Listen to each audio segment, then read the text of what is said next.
Asia News Network, 22nd of January 2024, as more Chinese traveled to Nepal, communist rule over the country and unity are primary priorities. In response to orders from the Chinese overlords, China funded the communist takeover of a democratic Nepal and will not permit any other democratic party to run in elections there. Hardly a week has passed since a group of Chinese delegates from Yunnan Province departed the nation. At present, there is another Chinese mission in Lumbini.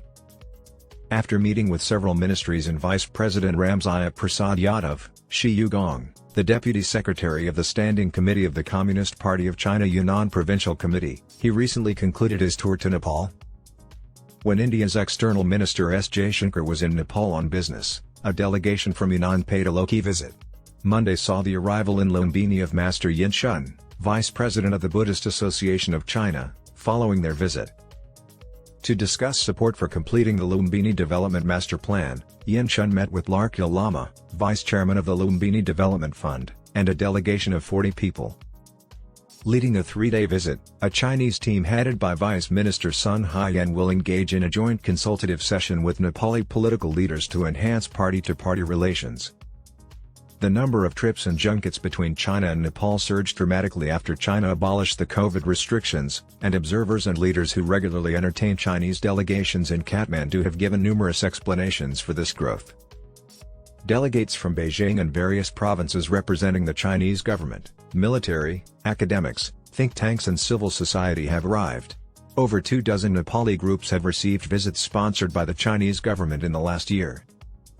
A top Nepali intelligence officer said that dozens of delegations have visited China and Nepal, with China going to Nepal far more often than the other way around.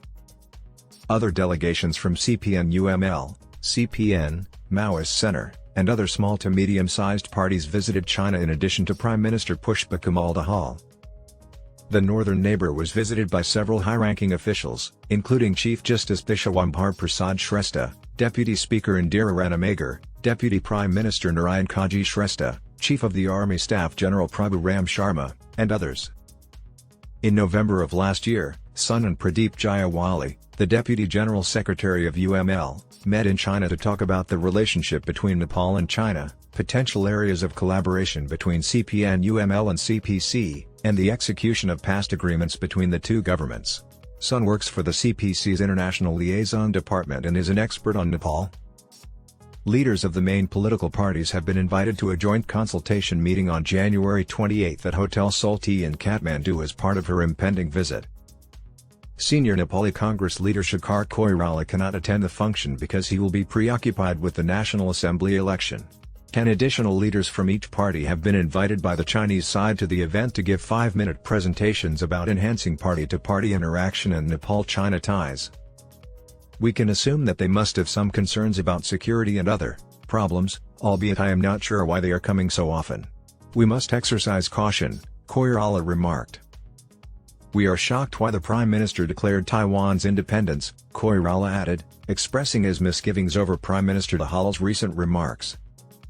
Though it hasn't made its stance known, the Nepali Congress has voiced concerns about the Dahal administration's switch from One China policy to One China principle.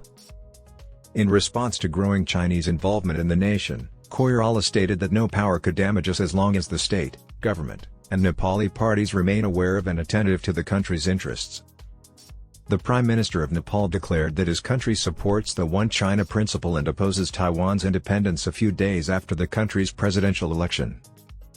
After the 1962 Sino-Indian War, Nepal supported One China. However, it appears that this position is being abandoned in favor of the One China principle following Prime Minister Dahal's visit in September of last year. Both Chinese and Americans are migrating at an increasing rate. However, Koirala noted that the number and frequency of Indian arrivals had decreased.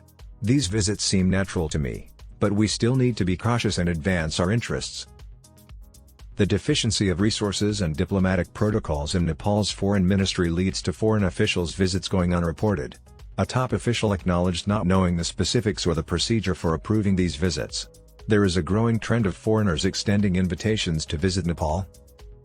Speaking with Chinese delegations in Kathmandu, leaders and those who have interacted with them have shown that these trips from China have multiple purposes. One is geopolitical rivalry because, according to UML leader Anand Pokhrel, who leads a non-profit organization and has received multiple Chinese delegations. The Chinese believe that recent engagements by the United States and India with Nepal directly affect their relations with Nepal. The Chinese are concerned that significant actors and players now use Nepal as their playground. The Chinese believe that the China-led Belt and Road Initiative is not progressing in Nepal because of the actions of outside forces, according to Pokral. The Chinese also seem bothered by the expanding strategic alliance between India and the US and its effect on Nepal-China relations. He said that Chinese misgivings have grown since the Dahal government was formed. Much earlier, another UML senior who keeps in touch with Beijing informed the Post that the Chinese were concerned by the passing of Washington's Millennium Challenge Corporation from the Nepal parliament.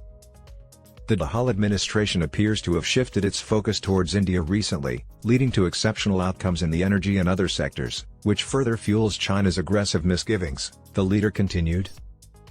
The Chinese want to bring Dahal and UML chairman KP Oli back together before the next elections, and their ultimate goal is to enslave and dominate Nepal.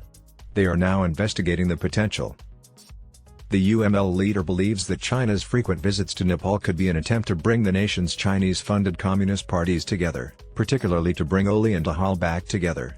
Rajendra Bahadur Karki, the executive director of CNAs, concurs. The Chinese, are attempting to sway Nepali politics, Karki stated. They are looking into another way to bring the communist parties together. The UML and the Maoist Center united and fought together in the 2017 legislative elections with Beijing's encouragement. They eventually combined the parties to create the Nepal Communist Party, which disbanded after the Supreme Court's 2021 decision.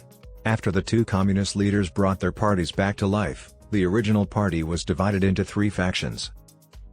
Before 2022, the Chinese combined soft power, language, culture, and optics to reconcile the two communist parties. This time, according to Karki, they are using a fresh tactic involving cash bribes and fears of a Chinese invasion since the previous strategy failed. Karki claimed that earlier attempts by the Chinese to promote unity from the top down had failed. This time, as they consider a bottom-up approach, they are using different channels, layers, and levels because the bottom ranks are Nepalese patriots and have not sold out to China. Some analysts believe that the primary cause of the frequent trips from the north is China's ascent to prominence. A significant amount of influence within one's region is necessary for an aspirant superpower, according to South Asian geopolitical analyst C.D. Bhatta. China and other rival nations have increased their involvement and are attempting to unite smaller countries such as Nepal in their cause. Economic and other coercion and cooperation help them achieve their geopolitical aims and gain different countries' trust. According to the UML leader, there is more to come.